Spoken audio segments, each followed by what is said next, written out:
नमस्कार। वीरवार का दिन, एक और एक्सपायरी, पर आज की एक्सपायरी थोड़ा अलग होने वाली है।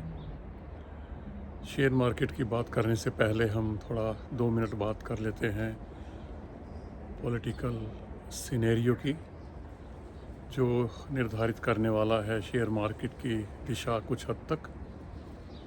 वैसे तो ये तो निश्चित हो ही गया है कल कि मोदी जी प्राइम मिनिस्टर बनने वाले हैं। चलिए, अच्छी बात है।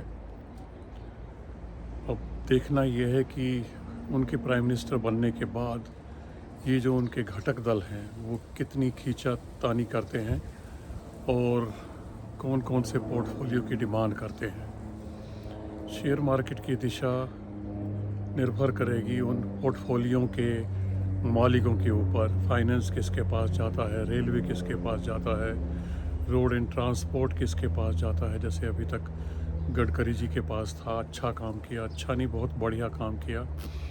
और इसी तरीके से विदेश मंत्रालय किसके पास जाता है, ये थोड़ा सा आने वाला टाइम बताएगा। शायद 10 तारीख तक, यानी कि सोमवार तक सारी सिचुएशन क्लियर हो जाएगी और उसी हिसाब से उन पर्टिकुलर सेक्टर्स में फिर गति रहेगी। कभी कभी मैं सोचता हूँ कि पार्टियाँ आती हैं, जाती हैं, चली जाती हैं। हम लोग पैसे की चिंता करने वाले लोग दाल रोटी के लिए जुगाड़ करने में ज़िंदगी गुजार देते हैं। 54-58 हज़ार 2,000 करके तनख्वाह का इंतज़ार करते हैं और उसमें से बचाते हैं जो 1,000-2,000 हम बचा सकते हैं। मुझे याद आता है अपना टाइम जब मैं गवर्नमेंट जॉब में था।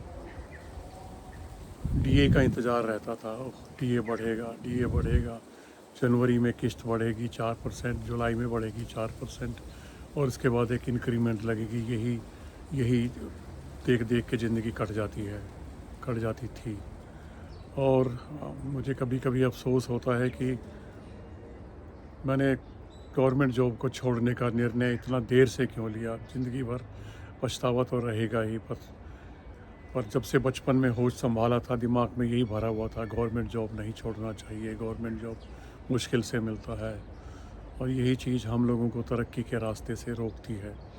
आज की जनरेशन हमसे बहुत आगे है, वो परवाह नहीं करते ये गवर्नमेंट जॉब है या प्राइवेट जॉब है। बाहर के देशों में ऐसा कोई डिफरेंस है ही नहीं। अगर आप जल्दी जल्दी बदलते हैं तो आपकी इंक्रीमेंट, आपकी तरक्की, आपकी प्रमोशन बहुत ज़्यादा होती है। बस एक कसक सी है कि क्या ये वाली गवर्नमेंट जो दोबारा आएगी, जिसमें नीतीश बाबू जैसे सोशलिस्ट और रिफॉर्मिस्ट हैं, क्या वो रेवड़ियाँ बांटने की बजाय थोड़ा सा जॉब अपॉर्चुनिटीज़ क्रिएट करने पे भी गवर्नमेंट को प्रेशराइज़ करेंगे? क्या रोज़गार के अवसर पैदा होंगे? कभी कभी बड़ा कोफ्त होती है जब मैं इंटरव्यूज़ पे बैठता हूँ और एक टीजीटी की पोस्ट के लिए जब पीएचडी कैंडिडेट सामने आते हैं तो शर्म भी बहुत आती है। यकीन मानिए कि एक पीएचडी टीजीटी के इंटरव्यू के लिए, और वो 10 से लेके 15,000 रुपये के लिए काम करने के लिए तैयार हो जाते हैं, क्योंकि बेरोज़गारी है तो शुरुआत तो कहीं से करनी ही पड़ेगी, ये मानकर वो हाँ कर देते हैं और लगे रहते हैं अगले मौके की इंतज़ार में। ये तो आप देख ही रहे होंगे कि आईआईटी भी इस बार तो बेरोज़गार हैं। शर्म की बात है, एक आईआईटी लाखों लोगों को क्रॉस करके, लाखों लोगों से ऊपर जाके दिन रात मेहनत करके आईआईटी पास करता है। ये एडमिशन होता है, पास तो बहुत बात की बातें हैं, और उसके बाद उसको जॉब नहीं मिलता है। तो पता नहीं, हम लोग लोअर मिडिल क्लास के लोग शायद इसी तरह से इसी उम्मीद में जीते रहेंगे और हमारे बच्चे बाहर की तरफ पलायन करते रहेंगे और देश से ये ब्रेन ड्रेन मुझे नहीं लगता रुकने वाला है। हालांकि कुछ अच्छी कंपनियों ने, मल्टीनेशनल कंपनीज़ में, टीसीएस का जैसी कंपनीज़ ने, विप्रो जैसी कंपनीज़ ने मौके दिए हैं, लोग रुकने लगे हैं। बाहर की कंपनियों ने भी ऑफिस खोले हैं, बेंगलोर में, गुड़गांव में, हैदराबाद में। तो कुछ हद तक कुछ सफलता तो मिली है, कुछ लोग रुकने तो लगे हैं, लेकिन फिर भी ब्रेन ड्रेन तो चालू है। चलिए देखते हैं मोदी जी किस तरह से इस कश्मकश से निकलते हैं, किस तरीके से उनको संतुष्ट करते हैं और अपना मंत्रालय सबका बंटवारा करके शपथ लेते हैं। अब आते हैं अपनी असली लड़ाई के ऊपर, शेयर मार्केट के ऊपर। तो कल मेरे ख्याल से आप लोगों को राहत मिली होगी, मुझे भी बड़ी राहत मिली क्योंकि हरियाली थी चारों तरफ, और जो थोड़ा बहुत घाटा मुझे दिखाई दे रहा था, थोड़ा बहुत कहाँ, बहुत ज़्यादा था, जो थोड़ा बहुत रिकवर हुआ था 4 तारीख बंद होते होते, और कल काफ़ी कुछ कंपनसेट हो गया। हैरानी की बात यह है कि जो शेयर 4 तारीख नहीं 3 तारीख को नहीं चढ़े उतने, वो कल चढ़े। अदरवाइज ज़्यादातर मार्केट, फ्राइडे मार्केट खुलने से पहले की जो हालत थी वहाँ तो पहुँच ही गए हैं। सिर्फ PSUs थोड़ा सा झड़े हैं, उनको और भी गिरना चाहिए, उसके बाद वो ख़रीदने की रेंज में आ जाएंगे। तो उसके बाद सोचना चाहिए उनके लिए। मेरे विचार से कल आप लोगों ने प्रॉफिट ज़रूर बुक किया होगा, थोड़ा थोड़ा मैंने भी किया, क्योंकि 4 तारीख को पैसे की कमी बेतहाशा महसूस की मैंने, क्योंकि अगर मेरे पास और पैसे होते तो मैं बहुत ख़रीदता। चलिए खैर, ये तो चलते रहते हैं, मौका आता जाता रहता है। अब एक चीज़ और मैं कहने वाला हूँ, इसीलिए स्पेशली आज वीडियो मैंने बनाया है कि आप प्रॉफिट बुक कैसे करें। मैं प्रॉफिट बुकिंग कैसे करता हूँ। मैं प्रॉफिट बुकिंग के टाइम पे ऐसा नहीं करता कि एक शेयर पकड़ा, 2 शेयर पकड़ा और उनको ऑफलोड कर दिया 50% या 25%। मैं ऐसे नहीं करता हूँ। मैं देख लेता हूँ कि कहाँ पे मुझे ज़्यादा प्रॉफिट हो रहा है, किन को थोड़ा थोड़ा करके बेचा जा सकता है। मैं वहाँ से उनका चुनाव करने के बाद 2-2, 4-4, 5-5, छोटे हैं तो 10 या 15, इस तरीके से बेचता हूँ। यानी कि एक शेयर पे मैं ध्यान केंद्रित नहीं रखता हूँ, थोड़ा थोड़ा सभी शेयर से इकट्ठा करता हूँ। मान लीजिए अगर मुझे 1 लाख इकट्ठा करना है तो मैं कम से कम 5, 6, 7, 8, इवन 10 शेयर तक भी कंसिडर कर लेता हूँ, जहाँ मुझे अच्छा प्रॉफिट हो रहा है और जहाँ से थोड़ा थोड़ा प्रॉफिट बुक किया जा सकता है, बैंक में लाया जा सकता है और आगे के लिए पैसा तैयार किया जा सकता है। कल मैंने कोशिश की ख़रीदने की, लेकिन कुछ नहीं मिला, क्योंकि मैं थोड़ा सा कल लालची था या थोड़ा सा सजग था, मुझे नहीं मालूम।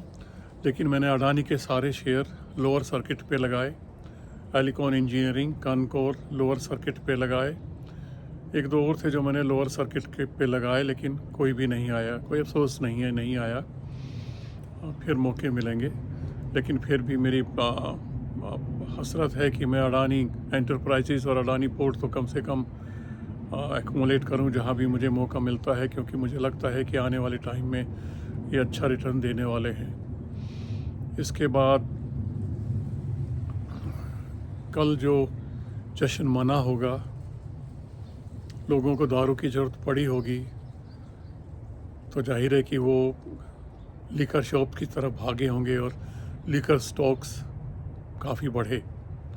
जो बेचारे गम में रहे होंगे, हारे होंगे, या उनको अब गम होगा कि अब शायद मंत्रालय नहीं मिलेगा, वो भी लिकर शॉप पे गए होंगे और उन्होंने भी थोड़ा सा लिकर शॉप शेयर्स को धक्का दिया, पुश किया और वो आगे बढ़े।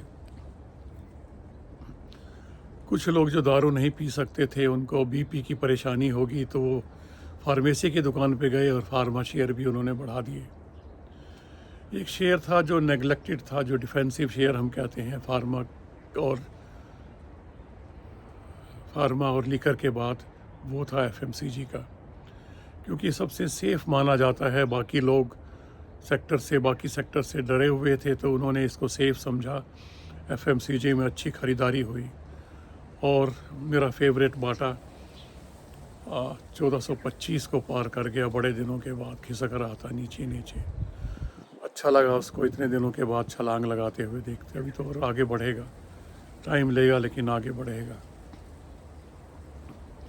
इसके बाद पावर शेयर में थोड़ा गिरावट रही, इसके बाद थोड़ी सी रेलवे में भी गिरावट रही, और ऑटो वाले बहुत बढ़े, ऑटो एंसिलरीज वाले शेयर्स बहुत बढ़े। लेकिन अभी ख़रीदने का मौका कल नहीं था तो मैंने नज़र नहीं डाली, क्योंकि ज़्यादा बढ़ रहे थे। तो FMCG, ऑटो एंसिलरीज, फार्मा और लिकर, ये काफ़ी बड़े हैं। तो मेरे ख्याल से अभी थोड़ा सा सावधानी पूर्वक निवेश करना चाहिए। लेकिन फिर भी अगर आप थोड़ा थोड़ा करके डालना चाहते हैं तो जहाँ पे अभी गुंजाइश है, जो अभी पुराने लेवल पे नहीं पहुँचे हैं, वहाँ पे आप इक्का दुक्का शेयर ख़रीद सकते हैं, ज़्यादा नहीं। सीमेंट शेयर जो मैंने अभी ख़रीदे थे कल परसों में, रेमको सीमेंट, उसके बाद डालमिया भारत वगैरह काफ़ी अच्छे चले, और भी गुंजाइश है चलने की, बैंक भी बहुत चले। तो कहने का मतलब ये है कि आप थोड़ा एम्फेसाइज़ कीजिए प्रॉफिट बुक करने के लिए, ज़्यादा ख़रीदारी के लिए हाय तौबा ना मचाइए, पैसा कैश इकट्ठा कीजिए ताकि आपके खाते में पैसा आए। पैसा इकट्ठा कीजिए, थोड़ा थोड़ा प्रॉफिट बुक कीजिए, और जैसा मैंने बोला, अगर आपको सूट करे तो बजाय 1 या 2 शेयर पे केंद्रित करने के 5-7 शेयर इकट्ठे कीजिए, अपनी नज़र में लिस्ट बनाइए, और उनमें से सभी में से 2-2, 4-4, अगर वो बड़े हैं तो, छोटे हैं तो 10, 15, 20, जैसा भी आपका पोर्टफोलियो है, सारा बुक नहीं करना है, सिर्फ 25% के करीब, ज़्यादा से ज़्यादा 25% के बुक कीजिए। अगर 2-2, 5-5 कर रहे हैं तो लगता है 25% के रेंज में भी आप नहीं आएगा, बड़ी अच्छी बात है, क्योंकि वोलेटाइल रहेगा मार्केट आज भी, क्योंकि मार्केट की एक्सपायरी है, ऊपर नीचे सब स्टॉक आगे पीछे चलेंगे, अटकलें लगती रहेंगी मंत्रालयों की, गवर्नमेंट की, पता नहीं क्या क्या होगा। कुछ अच्छी बुरी खबरें मेरे ख्याल से स्टॉक स्पेसिफिक तो आने वाली नहीं है, सेक्टर स्पेसिफिक हो सकती हैं, तो सेक्टर स्पेसिफिक स्टॉक्स में मूवमेंट रहेगी, पर ज़्यादा जोर ना डालिए निवेश करने के लिए, थोड़ा सा इंतज़ार कीजिए, मार्केट को स्टेबलाइज होने दीजिए, देखिए आज क्या होता है। और अगर सेकेंड हाफ में आपको लगता है कि मार्केट में प्रॉफिट बुकिंग हो रही है और कुछ गिरावट हो रही है कल्पना से परे, तो आप कर सकते हैं कुछ बाइंग। अदरवाइज़ सेफ रहिए, निवेशित रहिए, और आगे के लिए बढ़ते रहिए, प्रॉफिट बुक करते रहिए, और वेल्थ क्रिएट करते रहिए। जल्दबाजी ना मचाएं, हड़बड़ाहट में ना खेलें, पैनिक बिल्कुल ना करें, ट्रेडिंग बिल्कुल ना करें, ट्रेडिंग बिल्कुल ना करें, इन्वेस्टमेंट सिर्फ इन्वेस्टमेंट करें। धन्यवाद, फिर मिलेंगे।